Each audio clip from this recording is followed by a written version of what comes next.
নাও। দাঁড়ান, কি ব্যাপার? আপনি আমার চিপসের প্যাকেটে হাত কেন দিলেন? এই, আপনি এসব কি বলছেন?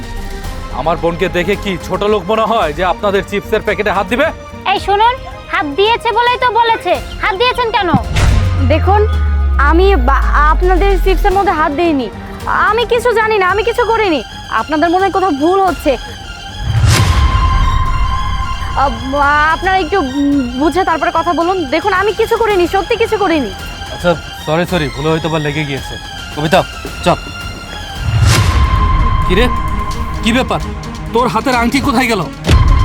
ভাইয়া, আমি তো কিছু জানি না। আমি জানি না আংটিটা কোথায় গেল। জানিস না মানে? এই, সত্যি করে বল, তোর আংটি কোথায় রেখেছিস? ভাইয়া, সত্যি বলছি, আমি কিছু জানি না।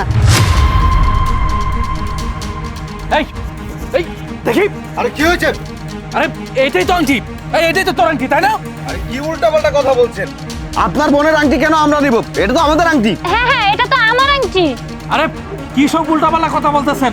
দেখেন, এখন আমি বুঝতে পারছি যে আমার বোন, আপনারা বলছেন আপনাদের চিপসের মধ্যে নাকি হাত ঢুকিয়েছিল। তার মানে ও ইচ্ছা করে আংটিটা আপনাদের চিপসের প্যাকেটের মধ্যে দিয়েছে। দিন আমার বোনের আংটি দিন। ভাইয়া, তুমি কি পাগল হয়ে গিয়েছো নাকি? উনাদের আন্টি কেন দিবে? আর একই রকম দেখতে কি আন্টি হতে পারে না? উনাদের আন্টি ওনাদের কাছে আছে।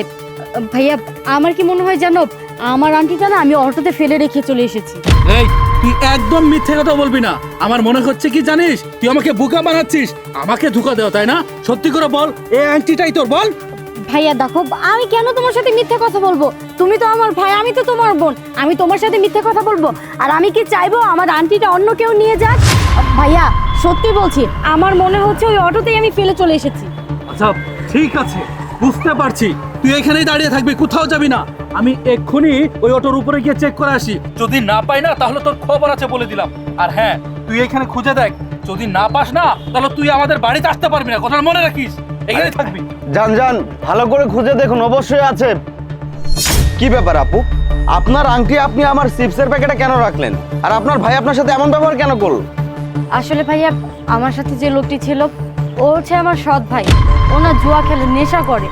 আমাদের ঘরে যত জিনিসপত্র ছিল সব কিছু বিক্রি করে দিয়েছে। আমার মায়ের শেষ স্মৃতি এই আন্টিটা, এটাও না বিক্রি করার জন্য উঠে পড়ে লেগেছে। আমাকে বলেছে এই আন্টিটা বিক্রি করে দিবে, কিন্তু আমি কত করে বুঝিয়েছি এই আন্টিটা বিক্রি করো না। আসলে নেশার মধ্যে পড়ে এতটাই নেশাগ্রস্ত হয়ে গিয়েছে যে আমার মায়ের কথাও ভুলে গিয়েছে। আমি তার পায়ে ধরে পর্যন্ত বলেছি এসব জিনিসপত্র বিক্রি করো না, সে তাও বিক্রি করে দিয়েছে। আমি কিচ্ছু বলিনি, কিন্তু এটা আমি বিক্রি করতে চাই না। কারণ এটা যদি আমার কাছ থেকে হারিয়ে যায়, তাহলে আমি আমার মাকে চিরতরের জন্য হারিয়ে ফেলবো। হয়তোবা আমার মা মারা গিয়েছে, কিন্তু আমি মনে করি এই আন্টির মাধ্যমে আমার মা সবসময় আমার পাশে আছে। সেই জিনিসটাও সে আমার কাছে রাখতে চাচ্ছে না, যে কারণে আমি এই কাজটি করেছি। বুঝতে পেরেছি আপু, আপনি আপনার মায়ের শেষ স্মৃতিটাকে নিজের কাছে রাখতে চান, অথচ আপনার ভাই এটা কি বিক্রি করে জুয়া খেলতে চায়, নেশা করতে চায়। ছি, নেশা মানুষকে কতটা নিচে নামিয়ে দেয়, একটা স্মৃতি পর্যন্ত রাখতে দেয় না। আপু, আপনি একটা কাজ করুন, এই আংটিটা নিয়ে কিছুদিন আপনার কাছে লুকিয়ে রাখুন, যেন আপনার ভাই কোনোভাবে বুঝতে না পারে যে আংটিটা আপনার কাছে আছে। আপনার ভাই এটা যেন জানে যে আংটিটা হারিয়ে গেছে, তাহলেই হয়তো এই আংটিটা নিতে পারবে না। ঠিক আছে ভাইয়া, এটাকে আমি যত্ন করেই রাখবো। আমার ভাই আর কোনোদিনও জানতে পারবে না যে এটা আমার কাছে আছে।